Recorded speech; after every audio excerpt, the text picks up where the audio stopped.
Hey guys, what is going on? It's Joe here to give you a review of Dragon Ball Super episode 55.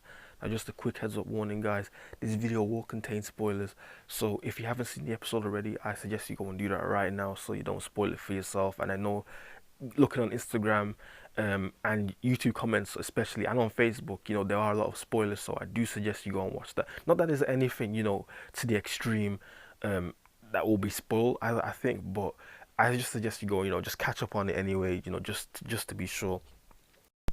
So the episode starts off with Beerus basically calling Goku over to his planet, telling him that Zeno, the king of everything, wants to meet him, and at this point we don't know why. But Beerus pretty much scolds him and tells him, you do not misbehave, do not be your usual self, just don't be disrespectful. Otherwise, this guy will literally wipe out everything without hesitation. And he is clearly worried because, this is Goku we're talking about. So he pretty much tells him beforehand, and he tells him that, listen, do not mess this up, or else we will all die. So later on, Wiz does explain. I didn't really get this part, but he says that he can only get there within a minimum of 2 days.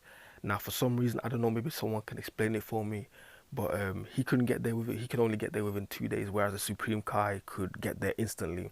So as a result of this, they decide to, get there via the Supreme Kai. So the party that is heading to Zeno's place is the Supreme Kai, Wiz, and Goku.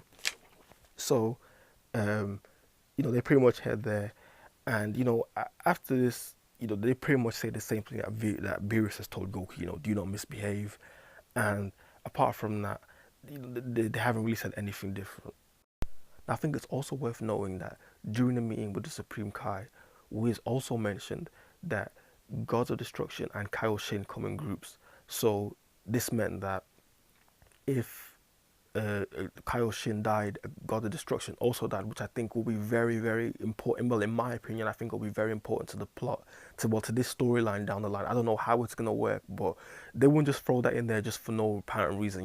It's just there, just so you just have it in the back of your minds, just down the line. In future episodes, maybe in future story arcs, this piece of information will be very important. We then see that Bulma has finished repairing Future Trunks' time capsule or time machine.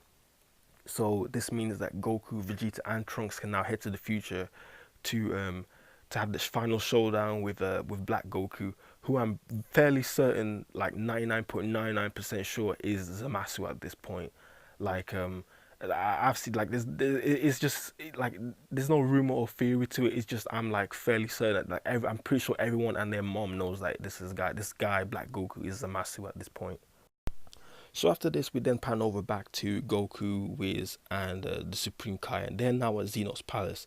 Now they're greeted by a guy called Daishinkan. Now, for those of you One Piece Zoro fans, I don't know if some of you remember, but like Daishinkan is the name of that move, that Zoro used on Monet back in Punk Hazard. I think it translates to Great Dragon Shock, or something like that. Or maybe it's just me, but maybe I've misheard it. But that's just something I picked up quickly. But just to be sure, that's not even the most interesting part. The most interesting part is that this Daishinkan guy, he's like one of the top 5 strongest people in all the universes. Like, I'm not even talking about just our universe, just all the, I think it's, how many universes is there, but all universe, not just universe 7, but all of them is like top 5. So I'm guessing Zeno's the strongest, maybe. I don't know, maybe I'll have to catch up on this, but yeah. So Wiz even says that he himself, like, he couldn't even like get to this guy's feet, which tells you something, because, like, we know Beerus is strong, and we know that Wiz is stronger than Beerus, and for someone like Wiz, who pretty much took on Goku and Vegeta in their god forms, like this, like, I'm hyped. I don't know about you, but I'm hyped to see these characters down the line and see what they can do. I'm not sure if we'll see them in full, like, go all out, but it'll still be interesting to see what these guys can do, what they're capable of. So we then head over to that rocky planet. I think it's Barbaria, the one where with all the barbaric creatures. I think those massive rock monsters, and we can see that Zamasu and his mentor Gowasu are still observing them. Now, I think what we should know is that Zamasu at this point, he is past the point of no return. Like, he has a point. He has, like, what's it called? a twisted sense of justice. So he thinks that just that as Kaioshin just observing, right, that it's a crime, that they should be doing more than that, that they should be actively involved in judging these so-called humans, these, you know, or anything human based, like anything, like anytime this guy lays his eyes on anything humanoid or human based, he just, I don't know, some sort of rage builds up in him and he just can't control himself. And you know, just not long after this, you know, he straight up murders one of these like rock creatures. Like he pretty much slices right through him, and we can see that, you know, well, this guy is pretty much he's lost it. He's crazy, and like we don't know what he's thinking at this point, what he's planning. Like I don't know whether he's gonna kill his mentor or whether he's just gonna, what he's gonna do. Like I don't know. Maybe there's a few theorists out there that can explain this, but whether he kills his Goasu, his mentor, or not, it remains to be seen. But he is past tipping point, and you know he pretty much notes that, you know, that anything to do with humans, you know, they have no rules or no laws. And you know, the disturbing thing I've noticed is, you know, after each episode he seems to be getting more and more aggravated, and you know, it's pretty much supporting the theory that, you know, this guy is pretty much Black Goku. Like it'll be great to see what he does down the line that results in this, but I think it's safe to say that, you know, he's pretty much lost it. So then they finally end up meeting Zeno, king of everything, and you know it was pretty much surprising why he wanted to meet Goku. It turns out that he just wanted to be friends. You know, he thought that Goku was a nice guy, and you know he just wanted to make friends with him. Now pretty much everyone was surprised at this, but I think what was even more shocking was like Zeno's attitude, like his behavior towards like his subordinates. Like I was shocked. Like I thought this was going to be like, a cute little character that would, you know, be nice and everything.